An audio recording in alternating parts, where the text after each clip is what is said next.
la France et l'Europe dans le monde? Quelle influence la France et l'Europe exercent-elles dans le monde?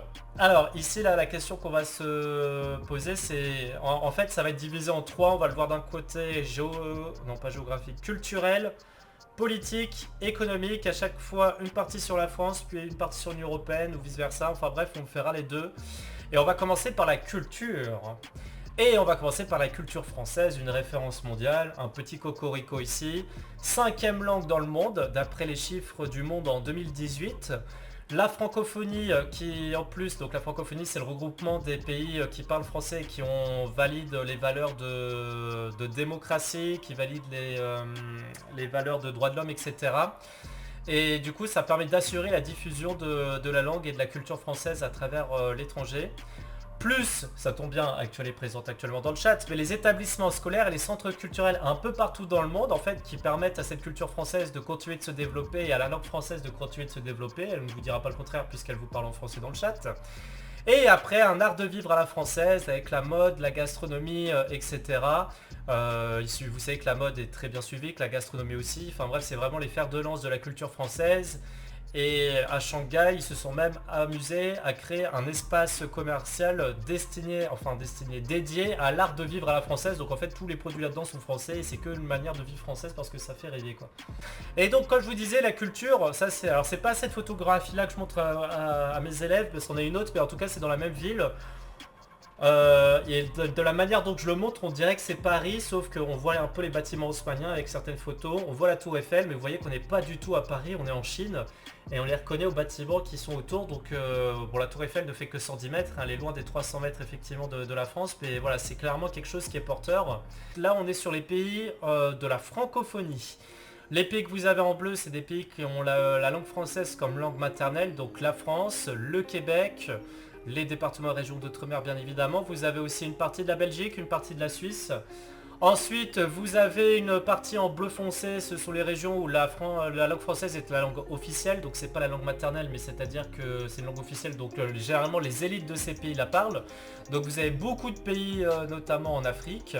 Vous avez aussi le Canada, mais ça le Canada c'est un peu normal avec la pression de Québec, qui sont obligés de mettre le français en langue officielle. Et ensuite vous avez les régions en bleu très clair, où le français est une langue secondaire, donc notamment dans les pays du Maghreb, notamment en Syrie, etc., au Liban. Donc finalement la France, le français déjà est parlé partout dans le monde, c'est-à-dire que même en Asie vous le voyez. Pourquoi? Parce que dans certaines régions le français est quand même parlé, c'est une langue minoritaire, c'est ce que vous avez en Asie, notamment dans les anciennes colonies qui formaient l'Indochine avant. C'est aussi le cas en Nouvelle-Orléans par exemple. Enfin globalement c'est la colonisation qui a effectivement permis à cette langue française de se développer un peu partout dans le monde. Donc ça c'est pour le côté français. Du côté de l'Union Européenne, vous avez une richesse de culture quand même qui est assez impressionnante. Et il ne faut pas oublier, l'Union Européenne c'est le premier pôle touristique mondial. Je crois que le classement de mémoire c'est France premier pays, après le top 2 mondial c'est l'Espagne, top 3 mondial c'est l'Italie, bref, ça représente 620 millions de visiteurs, et si je ne dis pas de bêtises, c'est la moitié des touristes. Donc c'est-à-dire qu'un touriste qui part à l'étranger, il a une chance sur deux d'atterrir dans un pays de l'Union Européenne, globalement c'est ça quoi. Premier foyer d'accueil mondial des étudiants étrangers, c'est vrai aussi, c'est-à-dire que l'Union Européenne accueille énormément d'étudiants étrangers qui sont hors Union Européenne, donc ça peut être des Canadiens, des Américains, ça peut être des personnes qui viennent du Maghreb, d'Asie. Et ça c'est une grande force effectivement culturelle, ça montre que l'Union Européenne, même si on parle souvent de l'Europe comme le vieux continent, c'est quand même un continent qui attire encore d'un point de vue culturel. Ensuite, l'influence économique majeure de l'Europe, donc là on va parler de l'influence économique, on va commencer avec la France. Alors on va voir qu'en France c'est difficile, je ne vais pas revenir énormément dessus parce que c'est des choses qu'on a déjà vues dans les autres chapitres de géographie. Donc la France en 2016 c'est la 6ème puissance mondiale, le 3ème rang européen. Oula, pourquoi il y a marqué rang? Je ne sais pas, je vais corriger ça tout de suite. Alors attendez, on est en géographie, on est là. Ouais, alors rang, c'est pas la même chose. Donc bref, on est au 3ème rang européen du coup.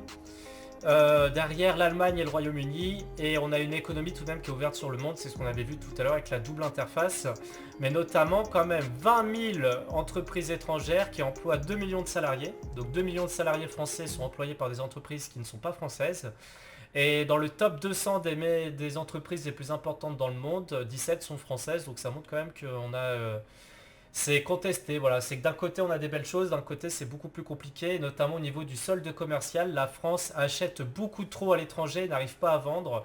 Et ça, forcément, c'est-à-dire qu'il y a une partie des richesses de la France, du coup, notamment des Français, quand ils achètent à l'étranger, qui ne retombent pas dans l'économie française, donc ça peut être un problème ici. Donc l'Union Européenne, c'est la première puissance économique mondiale, devant les États-Unis. Alors, il n'y aura pas grand-chose, mais l'Union Européenne est devant quand on rassemble tous les pays. C'est tout de même 23% de la richesse mondiale, ce qui est quand même pas mal, hein, c'est ce qu'on disait tout à l'heure, on est pratiquement sur un quart. Et là où elle porte le plus, là où l'activité économique est la plus importante en Europe, c'est sur les activités de services et les industries de haute technologie. Donc ça c'est ultra important.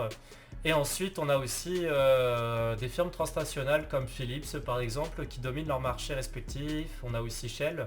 Donc on a quand même des entreprises de l'Union Européenne qui peuvent se débrouiller très très bien à l'étranger, qui peuvent être dans le top des entreprises. Salut Fégasol.